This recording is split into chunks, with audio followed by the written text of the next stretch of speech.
하나님의 말씀은 시편 113편입니다. 시편 113편 1절부터 3절까지 말씀입니다.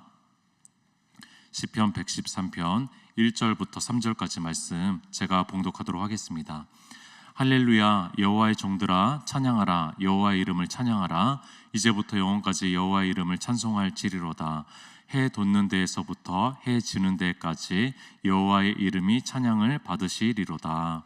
아멘.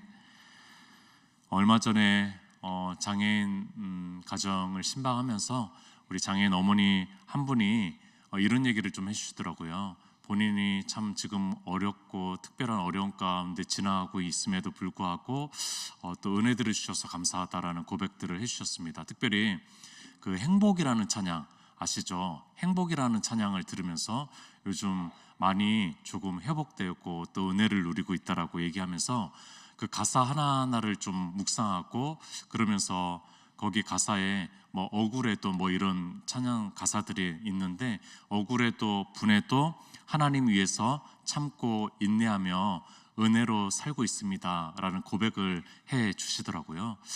그렇습니다. 우리가 부르고 듣는 찬양은 이런 힘이 있습니다. 이런 위로가 있습니다. 이런 새 창조의 힘이 있고요. 또한 새로운 시야와 새로운 생각을 가지게 하는 그런 힘이 있다라는 거예요. 찬양을 하는 사람이든 부르는 사람이든 찬양은 주님께로 마음과 눈을 돌리게 하는 힘이 있습니다. 뭔가 온통 다른 마음과 생각으로 막 살아가고 있을 때라도 내가 아는 찬양의 곡조가 들릴 때 또 내가 아는 뭔가 찬양을 부를 때 놀랍게도 내 시야가 내 마음이 주님께로 향하는 것을 느낄 때가 있습니다. 온통 막 빼앗기고 있는 상황 속에서 근데 그 찬양 하나가 내 마음을 주님께로 돌리게 하는 거죠. 노인대학을 이렇게 하면서 건전가요도 거기서 부르고 하거든요. 지역사회 선교회의 그런 이제 통로니까요. 건전가요도 참 좋긴 하더라고요. 마음의 정서적인 또 따뜻함들 또 정서를 파고드는 그런 힘들도 있더라고요. 인생에 대한 또 좋은 깨달음들도 주는 가사들이 그런 것들도 있더라고요. 그런데 이 세상 노래는요 주님께로 마음을 모든게 하지는 않는다는 거예요. 이 세상 노래는 아무리 선율이 좋고 또 문학적인 표현과 아무리 가사가 좋아도요 아무리 마음에 와닿아도 그 세상적인 노래는 우리의 마음이 하나님께로 가도록 돕지는 않더라고요. 근데 찬양이 그 역할을 하는 거죠. 음악을 전공하시고 오랫동안 찬양으로 섬기시고 계시는 우리 교회 권사님 한 분과 교제할 기회가 있었습니다. 이런저런 교제를 나누는데 이분이 이런 얘기를 해주더라고요. 저는 다른 것은 잘 모르겠는데 이건 아니라고 생각해요 라고 하면서 이런 얘기를 해주셨습니다.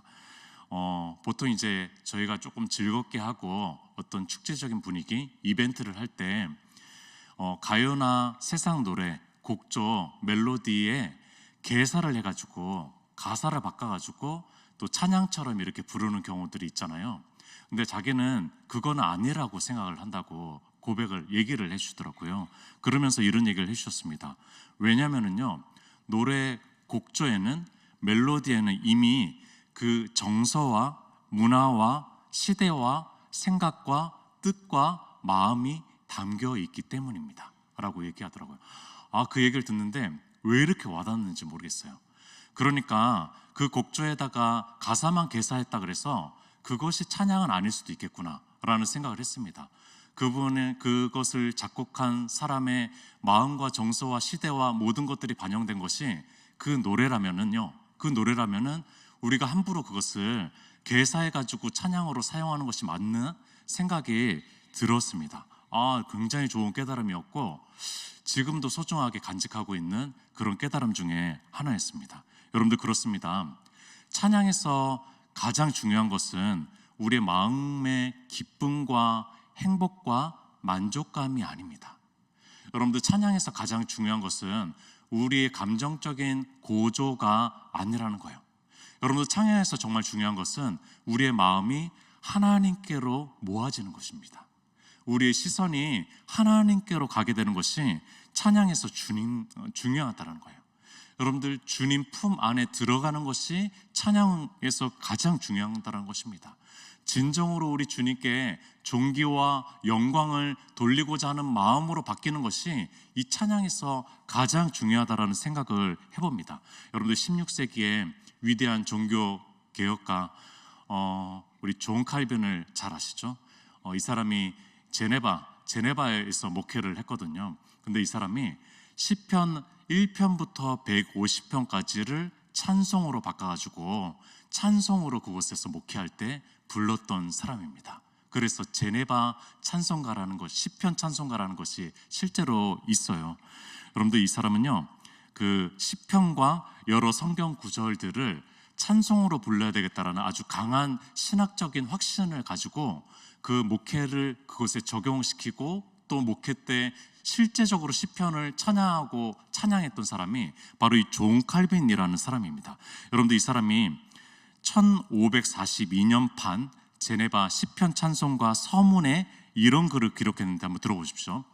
성 어거스틴이 말씀한 바는 참되고 사실입니다. 즉 사람이 하나님으로부터 먼저 받지 않으면 누구도 하나님께 드려야 할 합당한 것을 노래할 수 없다는 것입니다. 그런 목적에 꼭 들어맞는 노래는 시편입니다. 시편보다 더 좋은 노래, 더 적절한 노래는 찾을 수 없습니다. 시편이 무엇입니까? 시편의 시인들을 통해서 성령께서 친히 만드시고 말씀하신 성경이 아닙니까? 더욱이 시편을 노래할 때 우리는 마치 하나님이 자신의 영광을 드높이기 위해서 우리 속에 친히 노래하고 계신 것과 같이 하나님께서 우리의 입속에 말씀을 넣고 계시다는 확신을 하게 됩니다. 이런 서문의 글을 기록했습니다. 여러분들 하나님께서 찬송의 입술을 불어넣고 있다는 것을 시편을 묵상하면서 이 존 칼빈은 깨닫기 시작한 거예요. 대단하죠. 이 사람은 대단한 종교개혁가였을 뿐만 아니라 또 대단한 신학자였을 뿐만 아니라 대단한 목회자였다라는 생각이 듭니다.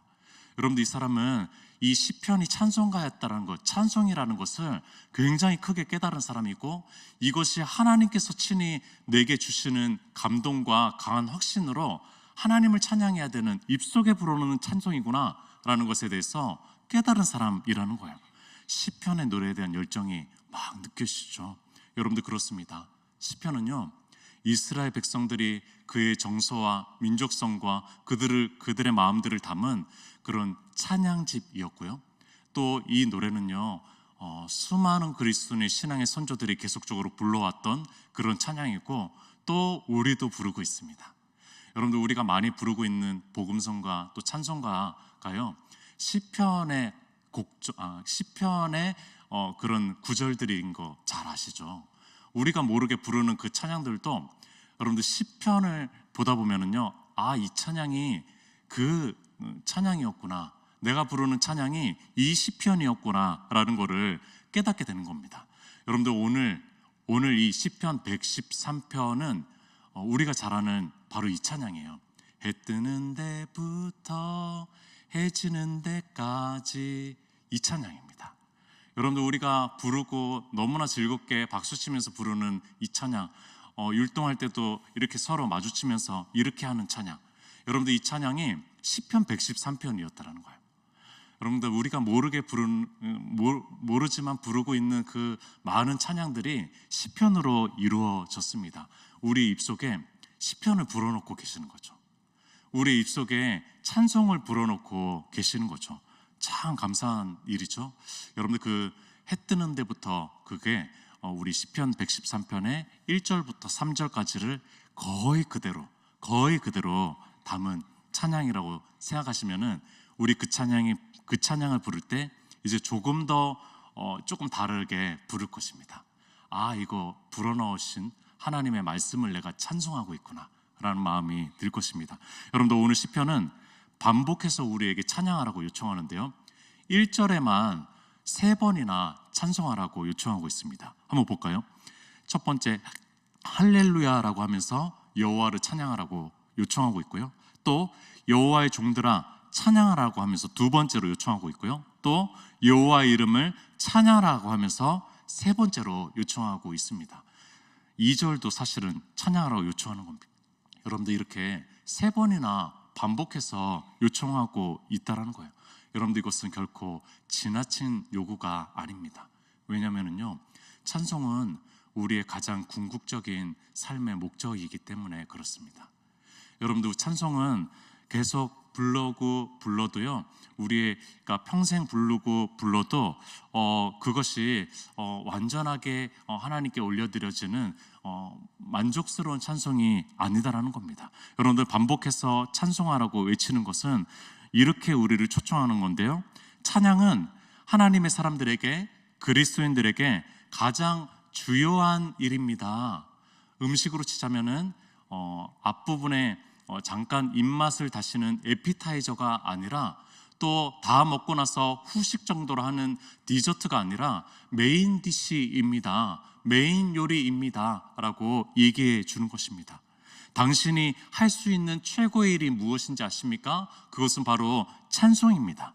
찬양은 당신이 가장 기쁘고 가장 만족할 수 있는 그 일입니다. 이 최고의 일에 당신을 초청합니다 라고 하면서 3번, 4번, 수십 번도 여러분들 부족한 거죠. 부족한 거예요. 그러니까 찬양으로 많이 초청하십시오.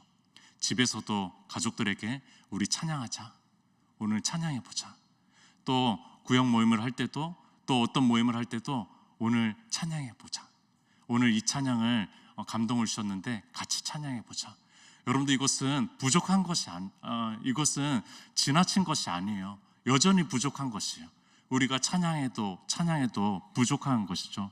여러분들 오늘 시편에서 찬양으로 초청하면서 찬양을 언제 해야 되는지 알려줍니다. 2절에 보니까요, 이제부터 영원까지 여호와의 이름을 찬송하지리로다. 여러분들 찬양은 이제부터 영원까지 해야 될 일입니다. 끝이 없이 해야 될 일이라고 얘기하는 거죠. 우리의 인생이 긴 것 같지만 전평생 동안 찬양한다고 해도 찬양은 부족한 일이고요, 찬양은 영원 전부터 영원 후까지 우리가 이해할 수 없는 그 시간 속에서도 계속되고 있는 것이 바로 찬양이라는 겁니다. 근데 여러분들 이제부터 영원까지 찬양한다는 것은 이런 계속적인 의미도 있지만 이런 뜻도 있습니다. 어떤 상황에서도 찬양해야 됩니다 라는 겁니다.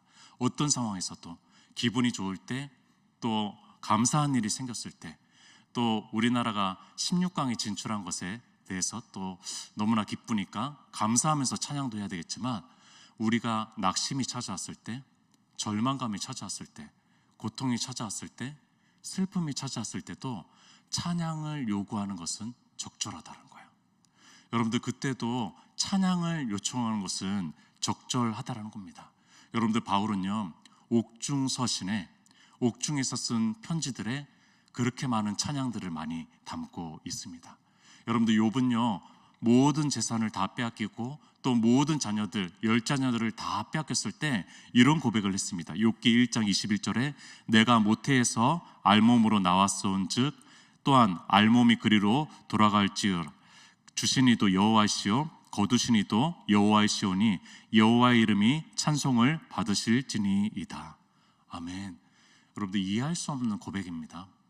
다 빼앗겼을 때 제가 이런 고백을 할 수 있을까라는 생각을 해봅니다. 그럼에도 불구하고 이 욥은요, 주셨을 때 그 하나님을 찬양한 욥이요, 거두어 가실 때도 그 거두어 가시는 주권에 대해서 인정하면서 찬양을 하고 있다는 것이 이해할 수 없지만 이것이 신앙이라는 것이 생각이 듭니다. 정말 놀라운 고백인 거죠. 여러분들 이것이 찬양인데, 찬양은 상황 초월적이라는 거예요. 환경 초월적이라는 겁니다. 찬양은 이런 것이라는 거예요. 그래서 마틴 루터가 그리스도인은 이상한 새와 같다라고 얘기했어요. 이상한 새. 새들은 아플 때도 짹짹거리면서 찬양 노래를 하고 있고, 또 뭐 어떤 상황인지 모르겠는데 어쨌든 늘 노래를 하고 있어요. 새들은요. 여러분들 그리스도인들이 그렇다는 거예요. 그리스도인들이 이런 상황에서도 저런 상황에서도 도저히 노래할 상황과 형편처치가 안 되는데도 불구하고 노래하는 사람, 그 사람들이 그리스도인이라고 얘기했다라는 것입니다. 여러분들 그러니까 어떤 날들에도 우리 찬양해 봅시다. 여러분들 찬양이 터져나오지 않을 때 이렇게 한번 이렇게 한번 명령을 해보십시오. 내 영혼아, 정훈이 너 내 영혼아 찬양해보자.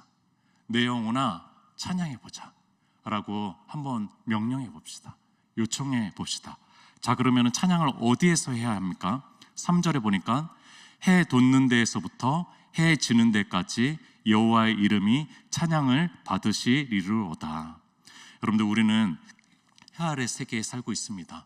우주를 왔다 갔다 하고 있지만 여전히 해 아래 세계에 머물러 있고, 또 이 시편의 시대 속에서는 해 아래 세계밖에 모르는 사람이었죠. 여러분들, 해 돋는데 해 지는 데를 벗어날 수는 없습니다. 우리는 그 세계 속에 살고 있어요.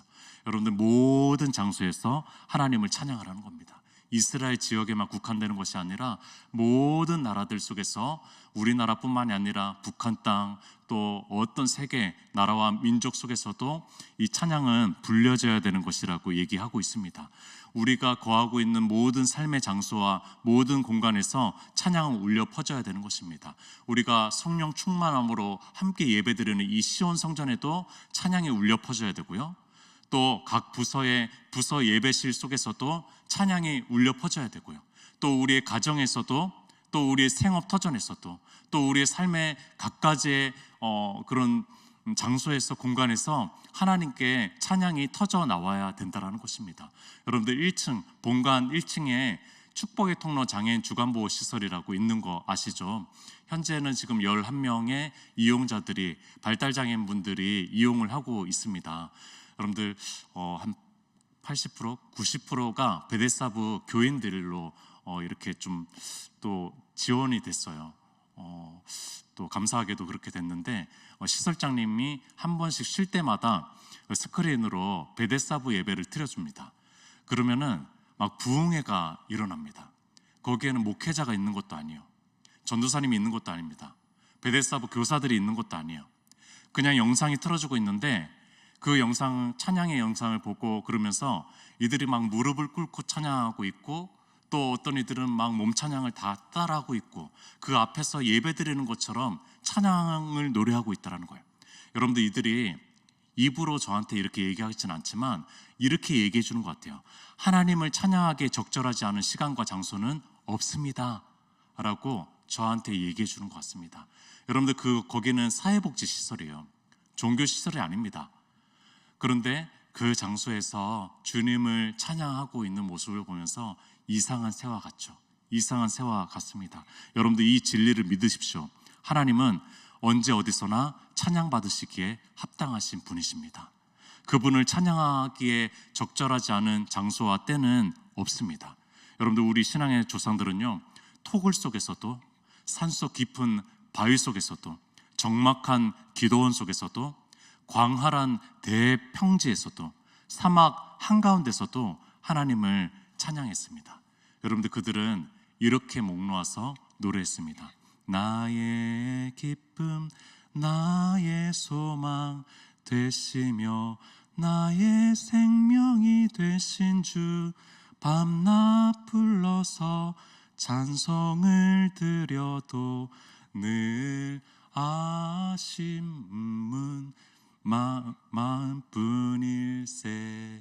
여러분들, 찬송을 부르는데도 늘 아쉬운 마음뿐이래요. 여러분들, 이렇게 불렀던 사람들, 그 사람들이 우리 그리스도인, 바로 이상한 새들입니다. 여러분들, 그러면 오늘 시편은 어떤 하나님을 찬양하고 있습니까?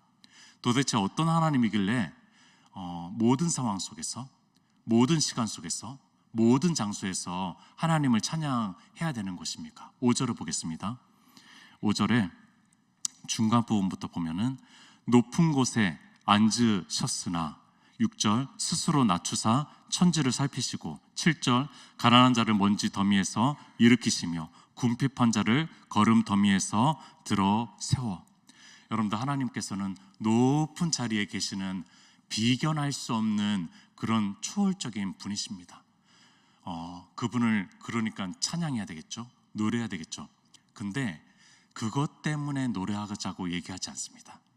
여러분들, 그분이 오히려 그분의 몸을 낮추시고, 그분의 마음을 낮추시고, 그분의 눈높이를 낮추고 낮추셔서 우리의 삶에 오셨고 또한 세세히 감찰하고 계시는 것 때문에 찬양하라고 얘기하고 있는 것입니다.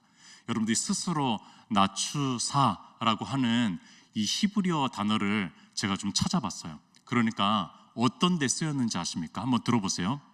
여호와는 가난하게도 하시고 부하게도 하시며 낮추기도 하시고 또 주께서 공고한 백성은 구원하시고 교만한 자를 살피사 낮추시리이다.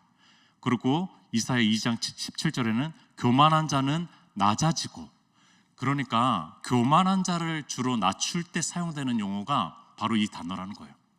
그러니까 하나님께서 주권 행사를 가장 크게 하실 때 교만한 자를 완전히 꺾어내고 낮추시고 낮추실 때 사용되는 단어가 하나님의 주권적인 행사에 가장 강함을 드러내는 그 단어가 바로 이 단어인데, 이 단어를 스스로에게 적용시키십니다. 여러분들 이 단어가 90% 이상이 하나님께서 교만한 자들을 낮추시고 사람을 낮추시는데 사용되는데, 이 단어를 자신에게 적용시킨다는 거예요. 여러분들 얼마나 겸손한 신이십니까? 여러분들 이런 신이 도대체 어디 있습니까? 여러분들 이거를 원하는 신이 도대체 어디 있습니까?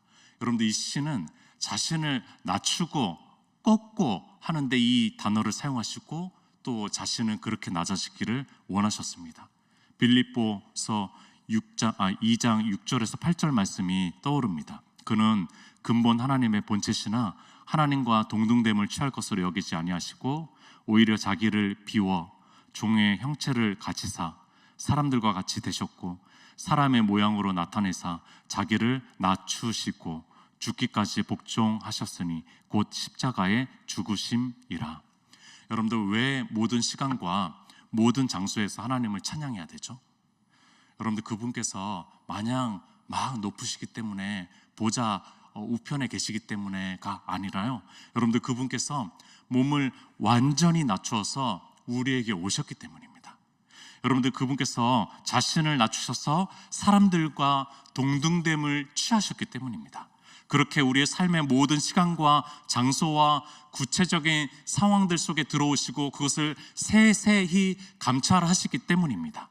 그리고 자신을 낮추시며 죽기까지 복종하셨기 때문입니다. 그렇게 우리를 구원하시러 십자가의 길을 뚜벅뚜벅 걸으시고 고난당하시고 십자가에서 죽으셨기 때문입니다. 여러분들 한국교회에서 많이 불렸던 애창했던 찬송가 하나가 있다면은 바로 예수 사랑하심은일 것입니다. 아까 불렀던 그 찬송가 예수 사랑하심은일 것입니다. 여러분들 이 찬송가가 중국 찬송에서 한국 찬송으로 번역이 된 거예요. 번역이 된 거니까 좀 어색함이 있는데 그때 당시에는 이렇게 가사가 불렸습니다. 주님 날 사랑함을 성경에서 내가 아오 보배 피 흘림으로 두려온 마옵시오. 예수씨 날 사랑하오 예수씨 날 사랑하오 예수씨 날 사랑하오 성경에서 내가 아오. 여러분들 이때 당시에는 예수씨라고 불렀어요. 예수씨 얼마나 친근해요? 여러분들 얼마나 가까운 분이에요? 여러분들 그분의 사랑이 성경에서 알게 됐대요. 조금씩 알게 됐대요. 그분의 보배 피 흘림으로 두려움 마옵시오. 두려움이 사라지고 있대요. 여러분들 그렇기 때문에 주님을 찬양하는 거죠. 여러분들 주님의 피 흘리심 때문에 우리가 주님을 찬양하는 거죠. 여러분들 요한계시록에 내 생물로 한 생물체가 있고 또 수만의 천사들이 막 찬양을 노래하고 있는데 어떤 가사 제목으로 노래하고 있는지 아십니까? 이렇게 얘기하고 있어요. 큰 음성으로 이르되 죽임을 당하신 어린 양은 능력과 부와 지혜와 힘과 존귀와 영광과 찬송을 받으시기에 합당하도다. 여러분들 그분이 전능하심을 찬양하고 있지 않아요? 여러분들 그분께서 모든 것을 아신다라는 것에 찬양하고 있지 않아요? 여러분들 그분이 그 하늘에서도 영원까지도 찬송을 부를 제목은요 바로 어린 양 예수라는 거예요. 십자가에서 달리신 죽으신 그분 예수라는 겁니다. 여러분들 이것이 우리가 영원히 부를 찬송의 제목입니다. 여러분들 우리가 감히 주님을 찬양할 수 있게 된 근거 하나가 있다면은 바로 어린 양 예수 그리스도의 십자가의 보혈 때문입니다. 우리가 영원히 그분께 찬양할 수 있는 영생의 삶으로 살아갈 수 있다면요, 그 유일한 근거는 바로 예수 그리스도의 죽으심 때문이라는 거예요. 여러분들 이 근거에 의해서 오늘도 찬양하는 삶 많이 사셨으면 좋겠습니다. 그리고 찬양으로 많이 초청하세요. 많이 초청하시고 가정에서 삶에서 많이 찬양하셨으면 좋겠습니다. 우리 함께 기도하도록 하겠습니다. 오늘의 하루의 삶도 또 주님께서 주시는 은혜 안에서 또 찬송의 삶 살아갈 수 있도록 우리 주여 한번 외치고 기도하도록 하겠습니다.